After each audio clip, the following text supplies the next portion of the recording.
எப்படி இதில் மாற்றாங்கன்றது தான் ரொம்ப சுவையான ஒரு கதை. டிவிஹெச் நிறுவனம் எனது அருமை நண்பர் KN நேருவின் தம்பிக்கு சொந்தமானது. அவரது நிறுவனம் தான் அது. அந்த நிறுவனத்தின் அலுவலகம் இருக்கக்கூடிய ஆழ்வார்பேட்டை அலுவலகத்தில் தான் உள்ளாட்சித்துறையின் அனைத்து டெண்டர்களும் முடிவு செய்யப்படுகின்றன. அங்கே இருக்கக்கூடிய அந்த அந்த பில்டிங்கில் வச்சு டெண்டர் எதிர்க்க சங்கீத ஹோட்டலுக்கு வந்து செட்டிங் பேசி முடிச்சுட்டு பின்னாடி தெருவில் தான் துட்டு வாங்குறாங்க என்ற விவரங்களை எல்லாம் நம்ம ஏற்கனவே பதிவு செய்திருக்கோம். அதில் அந்த ட்ரூ வேல்யூ ஹோம்ஸ் நிறுவனம் ஒரு வங்கியில் வாங்கிய கடனில் முறைகேடுகள் செய்யப்பட்டு விட்டன என்று சிபிஐ வங்கி மீது வழக்கு பதிவு செய்கிறது. என்ன வழக்குன்னா, அதாவது நான் டிவி வாங்குறதுக்குன்னு லோன் வாங்குறேன், வாங்கிட்டு டிவி வாங்குறதுக்கு பதிலாக வாஷிங் மிஷின் வாங்கிட்டேன்றது தான் சார்ஜ். இவங்க இதை தான் டிஃபென்ஸாக எடுத்து வைக்கிறாங்க. சார், நான் டிவி வாங்குறது தான் லோன் வாங்கினேன், அதுபோல் வாஷிங் மிஷின் வாங்கிட்டேன், திருப்பி கட்டிட்டேங்க, உங்களுக்கு என்ன பிரச்சனை என்று அவர்கள் நீதிமன்றத்தை அணுகுகிறார்கள். ஆனால் இந்த எஃப்ஐஆர் பதிவு பண்ணி இவங்க கோர்ட்டில் போய் குவாஷ் பண்ணுற இந்த கேப் இருக்குல்ல, இந்த கேப்புக்குள்ளே டாமி நுழைஞ்சிச்சு. ஒரு நாள் அதிரடியாக டாமி உள்ளே நுழைந்து வேகமாக எனது நண்பர் வீடு, அலுவலகம் எல்லா இடங்களிலும் சோதனை செய்த போது வண்டியாக ஆவணங்கள்.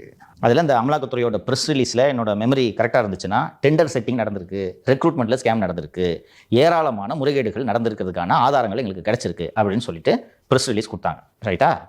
முடிஞ்சிருச்சு. இதுக்கப்புறம் டிவிஹெச் நிறுவனம் உயர்நீதிமன்றத்தை அணுகுகிறது.